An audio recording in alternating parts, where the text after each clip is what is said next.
নমস্কার, আমি আশালতা। আজকে আমি আপনাদের করে দেখাবো আলু দিয়ে ভেটকি মাছের ঝোল। ভাতের সাথে এই রেসিপিটা অসাধারণ খেতে লাগে। তো এখানে আমি ভেটকি মাছ নিয়েছি, একটা লেজা, একটা দাগা আর মাথাটা নিয়েছি। তো এতে এখন নুন, হলুদ আর একটু সর্ষের তেল দিয়ে ভালো করে মিশিয়ে নিতে হবে।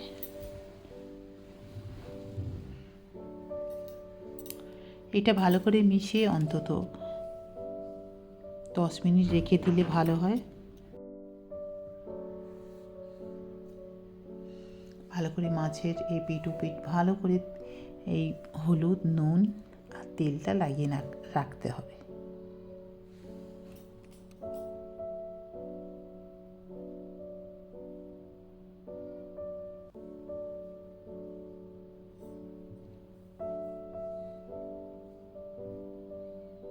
এবারে একটা মশলা রেডি করব। এখানে ধনে, একটু মিষ্টি কাঠ, যেটা দারচিনি, এলাচ আর লবঙ্গ একটু ড্রাই রোস্ট করে নেব। এই শুকনো মশলাটা দারুণ লাগবে এই ঝোলের মধ্যে দিলে। তো এটা এখন ঠান্ডা হলে বেটে নেব। এবার এখানে সর্ষের তেল দিয়েছি, তার মধ্যে নুন আর একটু হলুদ দিয়েছি। তাতে কি হবে, মাছটা ভাজার সময় মাছটা ছিটকাবে না নুন হলুদ দিলে। আর হলুদ দিলে তো মাছ ছিটকাবে না, আর নুনের জন্যে মাছটা কড়াইয়ে লাগবে না অত।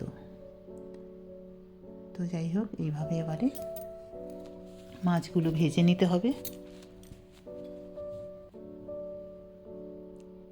তো মাছগুলো একটু আমি বেশ কড়া করে ভেজে নিয়েছি।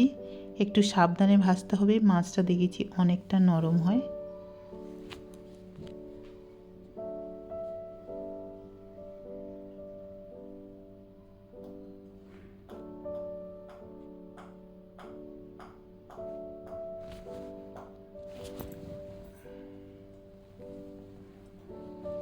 তো মাছগুলো ভাজা হয়ে গেছে, এবারে তুলে নেব সব।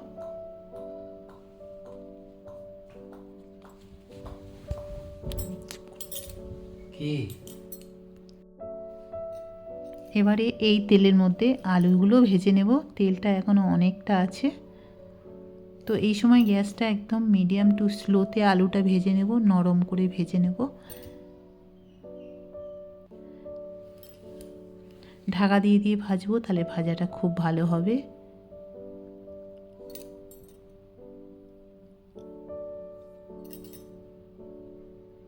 তো আলুগুলো ভাজা হয়ে গেছে, ঠিক এরকম সোনালি রং করে ভেজে নিয়েছি। এবার আলুটা তুলে নিচ্ছি। আবার এই তেলটায় আমি দিয়ে দেবো 1 টিস্পুন জিরা ফোড়ন, আর দিয়ে দিচ্ছি পেঁয়াজ নিয়েছি। এখানে আমি একটা পেঁয়াজ নিয়েছি মিডিয়াম সাইজের, আর এখানে 5-6টা কাঁচা লঙ্কা নিয়েছি চিড়ে, এটাও দিয়ে দিলাম। দিয়ে এটা একটু ভেজে নেব।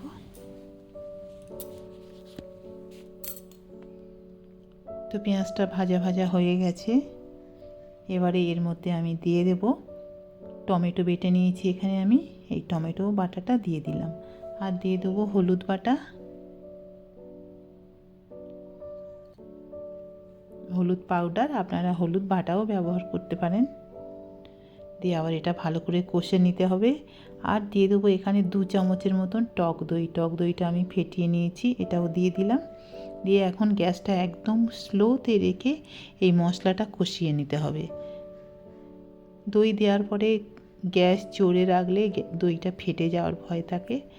তো এখন দেখুন গ্যাসটা তেল ছেড়ে দিয়েছে মশলা থেকে। এবারে আমি দিয়ে দিলাম একটু চিনি দিয়ে দিলাম, কারণ টক দই আছে, টমেটো আছে, একটু চিনি দিলে ব্যালেন্সটা হবে, মিষ্টি হবে না। অল্প একটু চিনি দিলাম, আপনারা না দিলেও চলবে যদি পছন্দ না হয়। এবারে ভেজে রাখা আলুগুলো আবার একটু মশলার সাথে কষে নেব।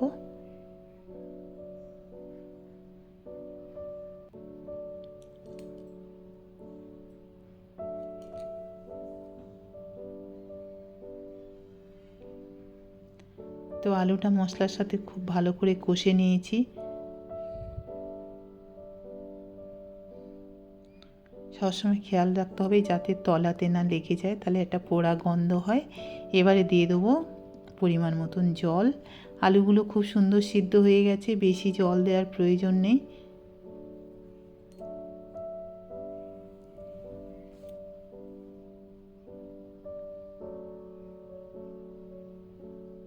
এবার এটা ঢাকা দিয়ে ফুটে উঠলে তারপরে দিয়ে দেবো নুন। নুনটা আমি প্রথমে দিতে ভুলে গেছিলাম ভাজার সময়, এখন দিয়ে দিচ্ছি, স্বাদ মতো নুন দিয়ে দিলাম।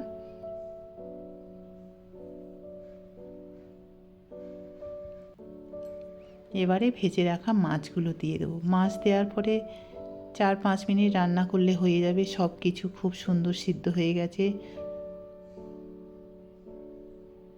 এবার এটা ঢাকা দিয়ে রান্না করব মিডিয়াম টু স্লো গ্যাসে। এবারে এই সময় দিয়ে দিচ্ছি সেই ভেজে রাখা মশলাটা, শুকনো খোলায় ভেজে রেখেছিলাম, সেটা দিয়ে দিলাম।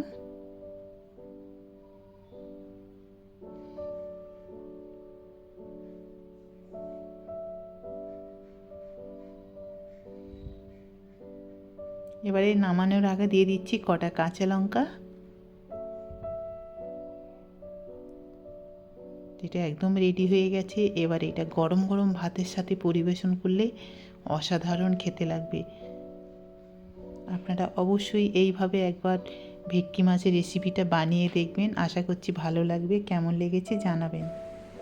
আমার এই রেসিপিটা যদি আপনাদের ভালো লাগে তাহলে লাইক করবেন, শেয়ার করবেন, সাবস্ক্রাইব করবেন আর আমার বেল আইকনে ক্লিক করবেন, তাহলে নতুন নতুন ভিডিওর সাথে আপনারা আপডেট থাকতে পারবেন।